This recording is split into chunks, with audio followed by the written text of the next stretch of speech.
আজকে আমরা শেরাপলা মিষ্টি কুমড়া মাঠ পরিদর্শন করতে আসলাম। বিসমিল্লাহির রহমানির রহিম। আমি মোহাম্মদ শহীদুল ইসলাম, নাগেশ্বরী আমার বাড়ি, নাগেশ্বরী হাসনাবাদ ইউনিয়ন। হ্যাঁ, আমি প্রতি বৎসরে এই মিষ্টি কুমড়া পাটেক সেরা প্লাস চাষ করি এবং ভালো হয়।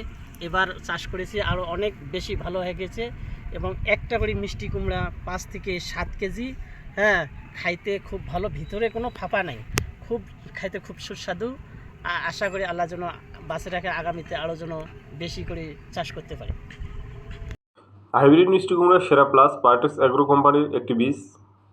আমরা মাঠ পরিদর্শন করে যেটা দেখলাম, হাইব্রিড মিষ্টি কুমড়ার মধ্যে এই সেরা মিষ্টি কুমড়ার প্রচুর ফলন। এই মিষ্টি কুমড়ার যেরকম ফলন হয়েছে, আমরা যদি লক্ষ্য করি যে ফল একেবারে গেদাগেদি করে আছে, একটার পর আরেকটা, এবং মিষ্টি কুমড়ার কালারও সুন্দর হয়েছে এবং মিষ্টি কুমড়াগুলো দেখেও ভালো লাগতেছে যে সব মিষ্টি কুমড়া একই সাইজের হয়েছে।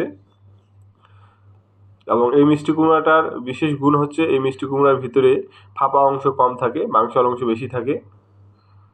এবং এই মিষ্টি কুমড়া যে পরিমাণে ফল আমরা দেখতে পাচ্তেছি জমিতে, নির্দ্বিধায় বলা যায় যে এই মিষ্টি কুমড়া চাষ করে কৃষকেরা অধিক লাভবান হবে, যেহেতু ফলের পরিমাণ বেশি এবং ফলের সাইজ একই রকম। এবং এই মিষ্টি কুমড়ার সাইজ চেপটা হওয়ার কারণে বাজারে এর ব্যাপক চাহিদা।